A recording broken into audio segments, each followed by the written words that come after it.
All right, excited for our last non-conference game. Felt like we made good progress last week in getting our first win, and we need to continue to make that progress as we close out the non-conference this week against Mercyhurst. Reflecting on that win, I think we continued to play defense at a pretty high level, in particular with the top group out there. Looking at the last two games, we've been really good on third down.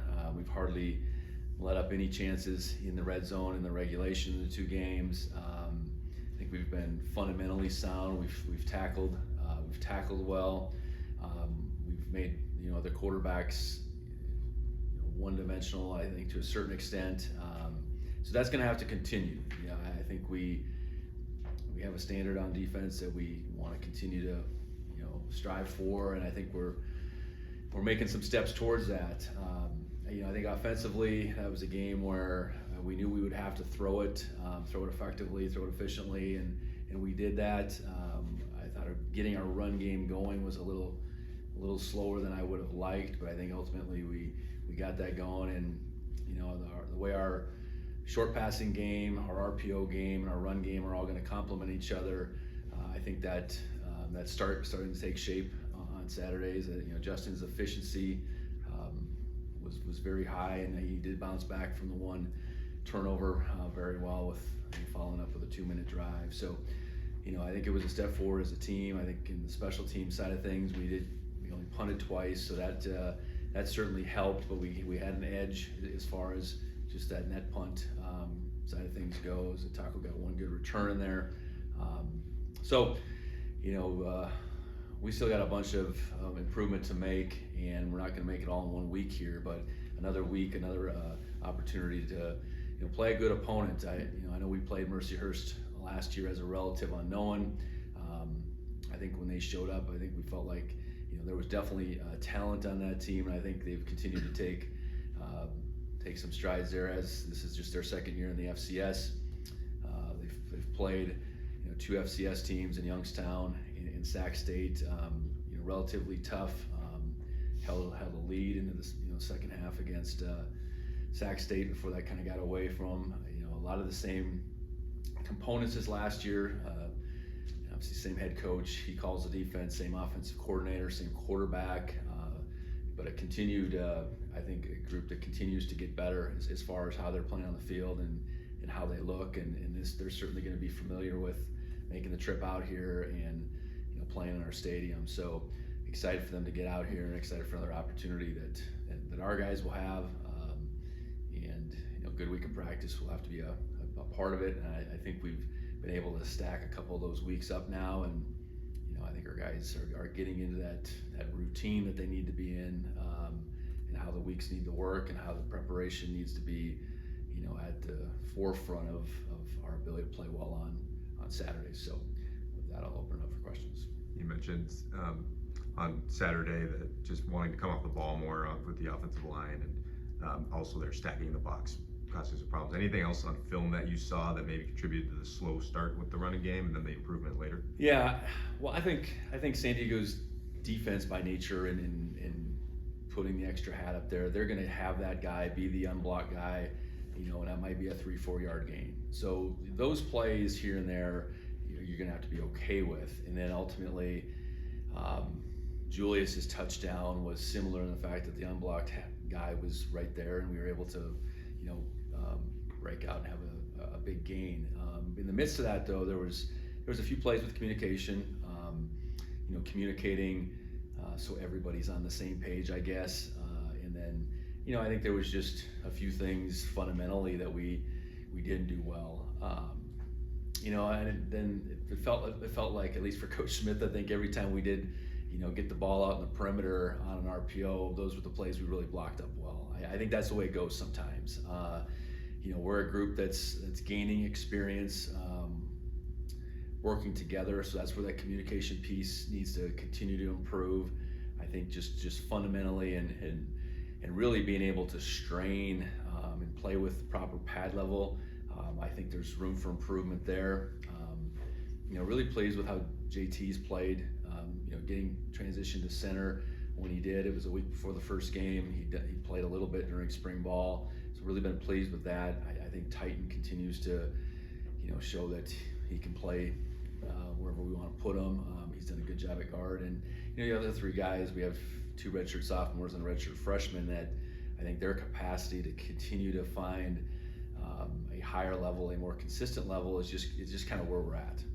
And you can throw our tight ends in there too. I think they're a key component to the run game as well, that their level of play needs to, continue to move in the right direction. And speaking of the tight ends, there was a lot of 12 personnel, and I think Julius' touchdown and Adams' long run were both they were in there, and I think lead blocking both, if I recall correctly. So what do you guys like about that, the 12 personnel specifically? Well, you get 2 tight ends out there. In some fashion, you're creating more gaps. In a team that wants to, again, stack it up with numbers, you're adding a number, I guess, in the whole component of it. I think a team that wants to bring edge pressure, your tight ends allow you to have a little bit more of a guarded edge towards that. You're not going to just an open side to a guard tackle side. So I think, the tight end piece to our run game, from a blocking perspective, is going to be there in a lot of different ways than how we can use them in the RPO game. We haven't done a lot yet, but I think that's certainly something that can be there as well. So yeah, that position group is critical to our success in the run game. I was glad we were able to target them a few more times in this game, and that group of those 3 in particular, Schlepp, Providence, and Lencioni needs to continue to do what they can do to make their impact. How much do you weigh last year's game against Mercyhurst versus what they've done this season in terms of just games?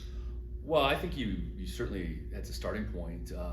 Again, that was an unknown team last year, by and large, and we'd had some games leading in, but they're much more known. You can look back at last year's game, and because of the continuity on the coaching staff, I think use that as a resource. I think you can clearly see that they're a program that's getting better. No doubt about that.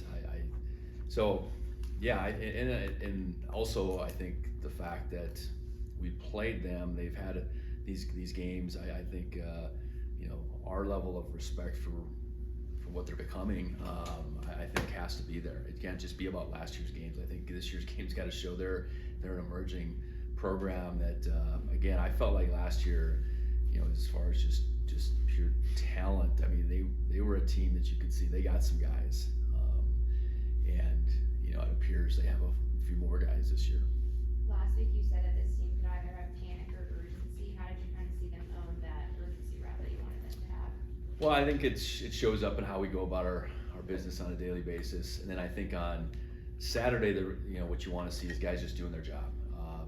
The panic tends to have guys maybe do more than they need to.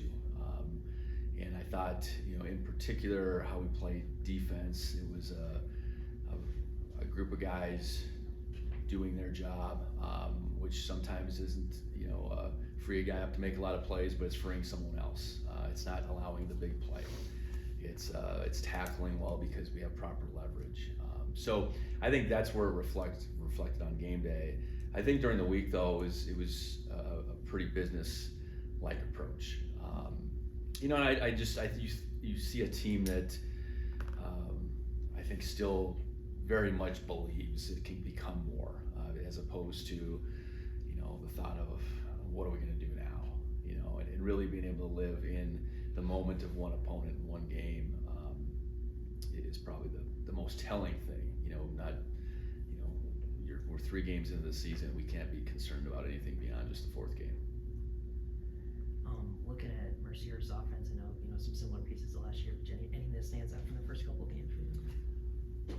Well, they've thrown the ball for a pretty good clip so far. I think their skill and who they're throwing the ball to is good. Are good players. The quarterback, crafty, athletic, tough player, and he's the same guy we saw last year.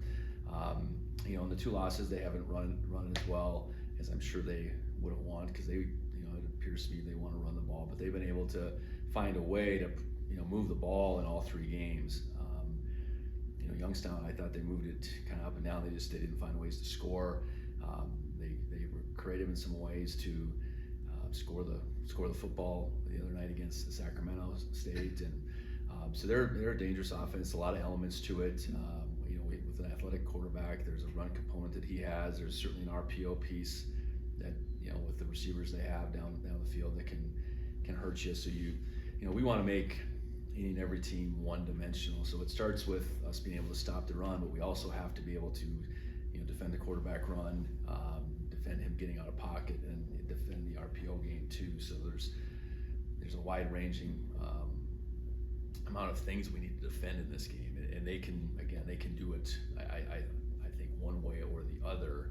They've proven they've been able to throw the football these first couple games, and that's probably relative to last year. I think a significant improvement. And then similarly for the defense, anything that stood out on that side? Yeah, I think they just look better for one. I know that they're a team that throws a lot at you, different fronts, different pressures, different coverages. So our ability to be able to be on the same page and communicate some of the things that we've, that haven't been maybe awesome these first couple games, we're going to have to be on our toes, and it's a good opponent to be able to see, to be able to test where we're at.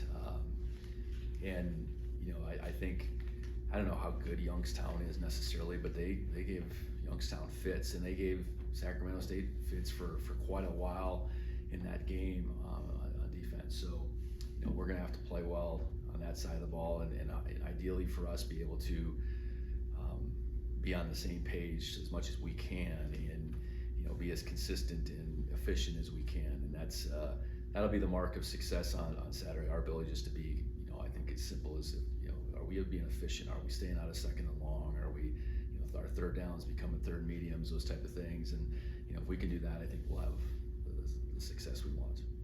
Coach, Dane Steele's involvement in the offense seems to be growing over the last few games. Just your thoughts on the strides he's made over the last few weeks and his involvement in the offense moving forward. Yeah, Dane got opportunity with Chris Long being out to get more in the rotation, and he's made the most of his opportunities when the ball's been thrown to him, and then I think he's blocked really well, and that had been a strength of his. He's got a great wrestling background. He was a nationally ranked wrestler, so that comes with the territory of him being able to block. And we knew he'd have an impact on special teams. Offensively, he was going to be in that kind of fourth, fifth, sixth kind of role with Chris going out. That opportunity changed a little bit, and a guy like Dane, is ready to go, and he's taken advantage of that. We'll get Chris back eventually, but I think at least to this point, Dane's proven that he should be out there. He's very capable of helping our offense out.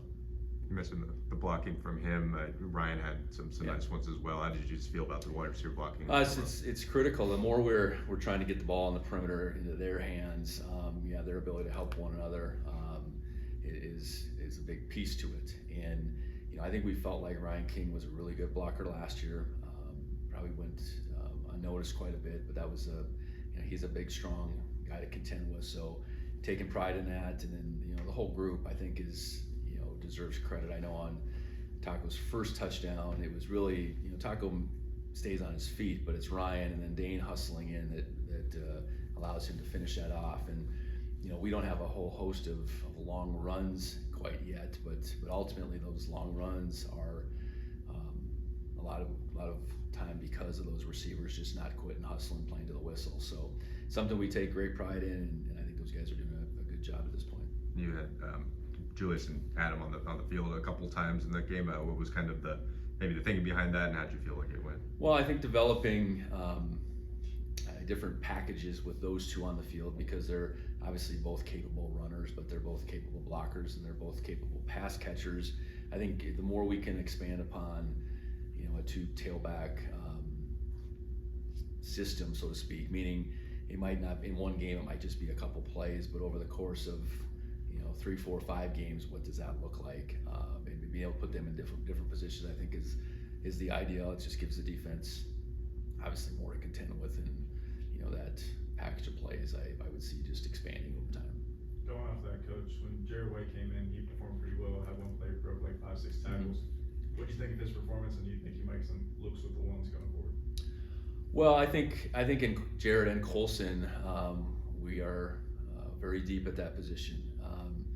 I think at any given time, we've primarily played two guys regularly. And the way the first two games played out, we just played those two guys. But it was great for Jared and Colson to get some run and get some opportunities, because you don't know when they're going to come up, and whether it's first quarter through the fourth quarter, when the ball is in running back's hands, it's the premium time for them to show what they can do. And so happy for Jared. That run was very impressive that he had. And given the nature of that position, we're gonna be playing with all those guys to some degree as time goes on. And we're healthy right now, which is great. But those opportunities again to get them in the game and see what they can do is really important. So I don't know that we'll expand much beyond regular time with those two, but I think both Jared and Colson are worthy of getting the ball in their hands. It's just there's only one ball out there. Any injury update for this week? I think the best I could say is Burke has been dressing. He's had a club on. I think by the week's end he'll be able to go without the club. So what that means, we'll have to see. That's probably the only real update. I know we didn't sustain anything out of the game, which is very positive. I would say Chris Long is maybe the one that's the closest to getting back, but way too early in this week to say whether that's going to happen for this particular game. Julius has been running well again, and I think people always describe him as being a really physical runner, but I noticed a couple of runs where he showed pretty good vision. And, Yeah. And I was just wondering, some take on that. Yeah, it's to have a stretch now where he's played 3 consecutive games, that has not happened in a while. I think he played in 3 consecutive last year, but really being healthy and being part of the regular rotation, it didn't really happen last year. So you got to go back to the previous year. So I think he's showing good vision, good patience. He's had the ability, I would say, to have all types of runs to this point, whether that's inside, outside zone, and he's had a lot of success to this point. So real happy for him just to be back in the groove. And he and Adam are a little bit different stylistically. I know their opportunities in these 3 games have really varied. I think to Julius's credit, he's made most of his opportunities by and large, and that physical nature hasn't necessarily had to show up because he's seen things pretty clean. He's got out in the wide open here and there, and hopefully we can keep doing that for him. Coach, obviously everybody in the locker room's going to say we're only focused on this week, but knowing how you played this team last year, how do you, in practice, kind of make sure that everybody's not looking ahead to next week? It's really that simple. We can't. I think you pop the film on and know that this is a dangerous team. It's a better, improved team from last year, and this is 4 years plus now for me, and we've prided ourselves in never getting a step ahead. And because of that, I think we've consistently shown up on Saturdays and made it about that opponent. So that's the expectation. I hope our guys don't even know who we play next. I know conference play starts next, and I know who we play, but I don't think they're even into who that is. So this effort this week has to be all about Mercyhurst, and more so just, okay, what do we need to do to get better? I think the more you can think that way and even less about the opponents that you're preparing for, an opponent, you're watching their film, you're going against their looks, but what can all our individuals do to get better? That's really got to be how we're dialed in. Playing a whole month at home, just how kind of unique is that for the whole month of September? Yeah, it hasn't happened here during my time. It probably doesn't happen all too often. I think there's a sense of comfort in it. I guess you're not having to get on a plane or a bus on a Friday and go someplace else. You're obviously, from a crowd perspective, the crowd is on your side and behind you, and that's certainly an advantage here in Bozeman. So I think for a young team that's growing up, I think it helps us. All that being said, we went to Oregon our first game, and that's where it started. So I think it's a positive thing, and we're trying to make the most of just the routine that we settle into through this month, and then we're gonna have to get on a plane again before we know it and go play someone else. But I think it's certainly helpful. In terms of recruiting, or even when players get here, how do you determine, I guess, which position fits best for them? I think of somebody like Cole Taylor, switching from quarterback to linebacker. We really try hard to make that determination while they're still in high school. I never liked the thought that we're going to recruit you as something, and then we see you as something else. If we see you as something, I want to be clear. I don't want that to be this disappointment that then would come about when someone gets here. If someone knows what they're getting themselves into and comes here and makes that choice, that's great. Now, it doesn't mean we haven't had a few position moves along the way. So, I think that when that comes into play is you recruit good football players. How they're going to grow and how they're going to develop. I think sometimes you think you have a pretty good thought of what that's going to look like, and sometimes it doesn't quite play out that way. So position moves from time to time can happen while they're here, but hopefully we have that figured out on the front end. In large part because we're trying to put a roster together that isn't endless, and we have a number of guys that we would like to have at each position. So if you have a bunch of guys that are going to be fluid, that doesn't add up real well, and you have some shortcomings at some positions just based on numbers. So making those projections isn't always foolproof. You want, like in Cole's case, you saw the size, the athleticism, and I think the intelligence that you feel like he can make that transition, but it takes some time. And I know in Cole's case, you got to be committed to that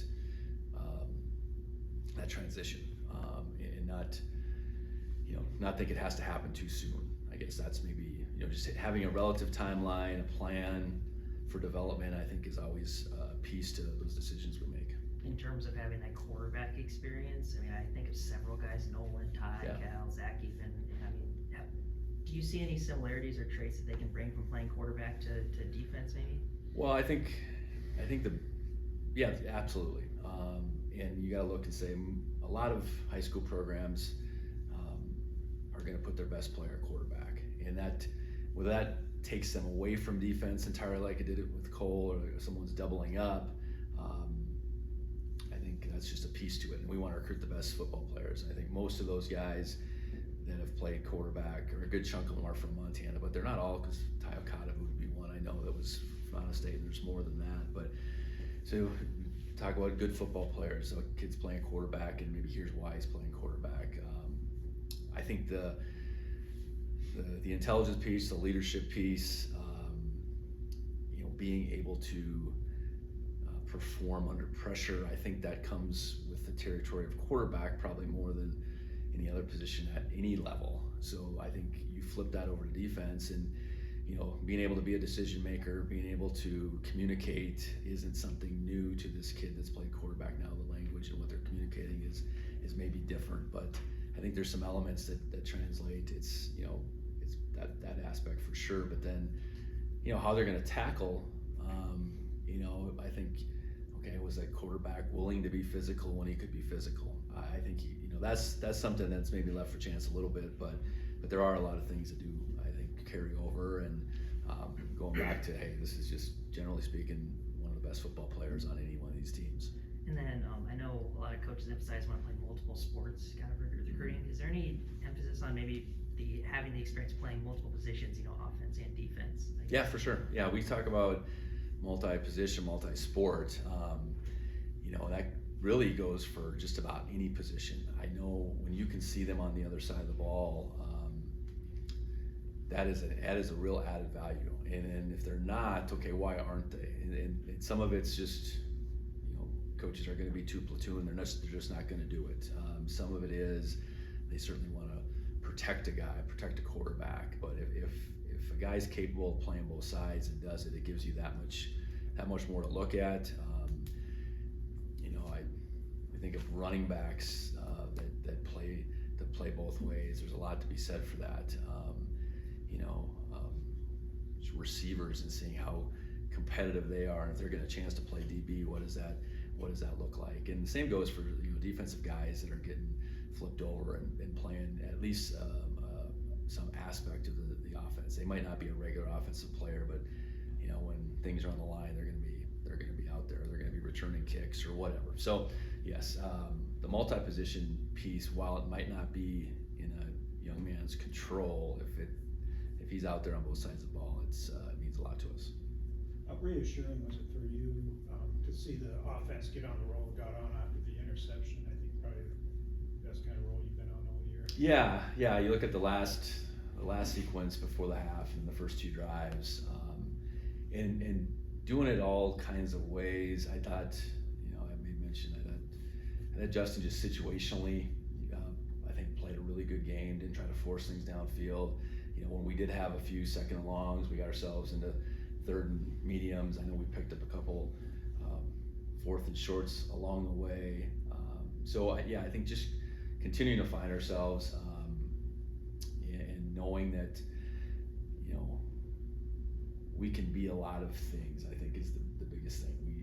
We don't have to be so dependent on, you know, running or passing. We can be balanced. If a team is going to take one thing away and make it harder, we can throw it. And ideally, the more we throw it, the more they think they have to take that away, and then that helps us run it. So, you know, and I think just seeing Justin's growth, I think is you know, through these 3 games, and really solidifying himself in that position has probably been as big as anything. And that was his first interception. Going back to your point, so the way he bounced back, and I think certainly the way I think our guys are rallying around him right now is what you want. How'd you feel like over the last couple games, but especially that game, just the ability to handle blitzes kind of progressed? Yeah, we took a couple sacks in that game. You know, one, they had us outnumbered. We got to communicate better there. I thought we handled the twist game, I think, better in that game than we had the first 2. You know, again, that's a group coming together, and I mean, the communication aspect in those critical situations is a pretty huge component. But then also, if I'm a guard and tackle, what can these 2 guys do, and how can I combat what they can do? From a pressure perspective, you know, I don't think Justin was maybe put in a lot of situations where he had to fix a protection, but he's dialed in on what our protections are and what our limitations are based on numbers. So I think there's been growth there for sure. And you know, Mercyhurst, with all they do, is going to present a whole set of new challenges, and you know, it'll be another opportunity for us to grow in that regard. Yeah, the first sack, I mean, there's only so many, you know, when you're outnumbered, only like so many guys you can kind of block. Yeah, we just have to have a better answer. Yeah. We let a free rusher to the A gap. That's not what we want. That's a direct line to the quarterback. We had a high snap on that play too, so it took Justin's eyes off it. So, you know, they bring 6 to our 5. That's certainly what the defense can do. But where now is their weakness? What do we need to do to be able to combat that? The next time that scenario pops up,